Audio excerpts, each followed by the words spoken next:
வணக்கம் and welcome to my channel. இன்றைக்கான video நம்ம வீட்டு தோட்டத்தில் ரொம்ப ஈஸியாக வளரக்கூடிய ஒரு செடியை பற்றி தான்.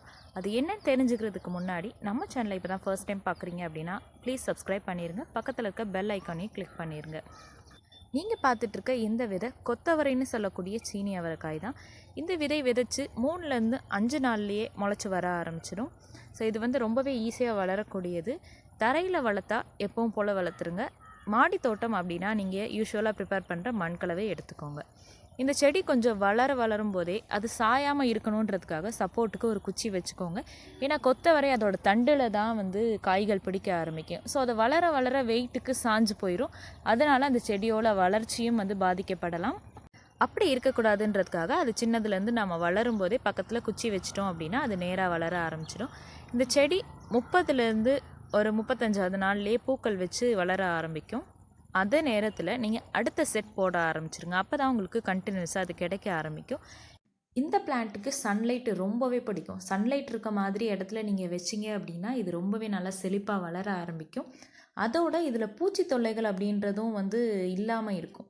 நீங்கள் மாடி தோட்டத்தில் வளர்க்குறதா இருந்தால் ஷேட் நெட்லாம் போட்டிருந்தீங்க அப்படின்னா இந்த செடியை நீங்கள் ஷேட் நெட்குள்ளேயும் வளர்த்து பாருங்கள், வெளியேயும் சன்லைட் படுற மாதிரியும் வளர்த்து பாருங்கள். அப்போ தான் உங்களுக்கு ஒரு நல்ல டிஃப்ரென்ஸ் தெரியும்.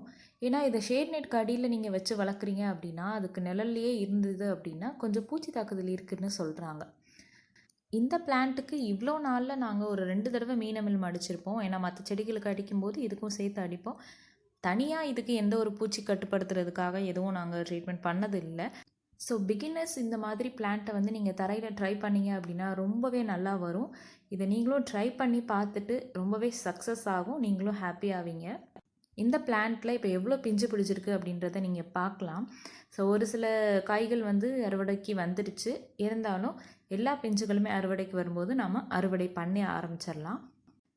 இந்த பிளான்ட் நமக்கு எவ்வளோ தான் காய் அது கொடுத்தாலும் நமக்கு அதை சமைக்கும்போது ரொம்ப கம்மியாக இருக்கும். அதனால் நீங்கள் முடிஞ்ச அளவுக்கு கொஞ்சம் நிறையவே பிளான்ட் வச்சிங்க அப்படின்னா அதுலேருந்து நம்ம ஈல்டு எடுக்கும்போது அதிக காய்கள் இருந்துச்சுன்னா ஒரு சாட்டிஸ்ஃபேக்ஷன் கிடைக்கும். அதனால் நீங்கள் நிறைய செடிகள் வைக்க ஆரம்பிங்க. மாடி தோட்டத்தில் க்ரோ பேக்கில் வைக்கிறதா இருந்தால் 2லேருந்து 3 செடிகள் வரைக்கும் ஒரு க்ரோ பேக்கில் வைக்கலாம். ஏன்னா இது அவ்வளோ இடத்த அடைச்சி வளராது. இன்னொன்று ரொம்பவே முக்கியமான ஒரு விஷயம், இந்த செடிகள்லேருந்து பூக்கொட்டுதல் பிரச்சனைன்றது நமக்கு சில செடிகளில் ரொம்பவே பாடாப்படுத்தும்.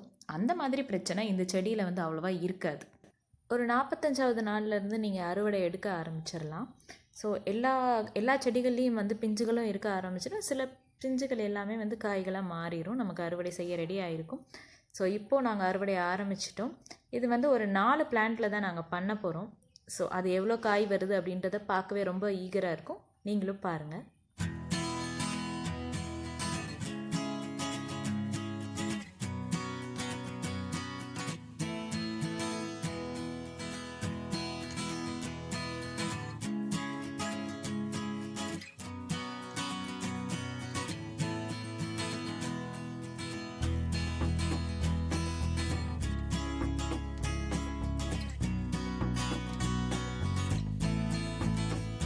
இதிலிருந்து நல்லா வளர்ந்த காய்களை மட்டும் நாம் அறுவடை செஞ்சு எடுத்தாச்சு. இன்னும் நிறைய பிஞ்சுகளும் இருக்குது. உங்கள் வீட்டில் இருக்கிற மெம்பர்ஸ்க்கு ஏற்ற மாதிரி நீங்கள் பிளான்ட்ஸ் வச்சுட்டிங்க அப்படின்னா உங்களுக்கு காய்கள் கண்டினியூஸாக கிடைக்க ஆரம்பிச்சிடும். ஸோ பிஞ்சுகள் இருக்கிறதையும் நீங்கள் பார்க்கலாம். இது அடுத்தடுத்து வளர நாட்களில் நாம் எடுத்துக்கலாம். இந்த வீடியோ உங்களுக்கு பிடிச்சிருந்துச்சுன்னா லைக் பண்ணுங்கள். இந்த வீடியோ பற்றின டவுட்ஸ் அண்ட் கமெண்ட்ஸை கமெண்ட் பாக்ஸில் சொல்லுங்கள். ஸோ மறக்காமல் சப்ஸ்கிரைப் பண்ணுங்கள். உங்களோட சப்போர்ட் எங்களை ரொம்பவே என்கரேஜ் பண்ணும். So please subscribe. கீழே இருக்க ரெட் கலர் பட்டனை கிளிக் பண்ணிடுங்க.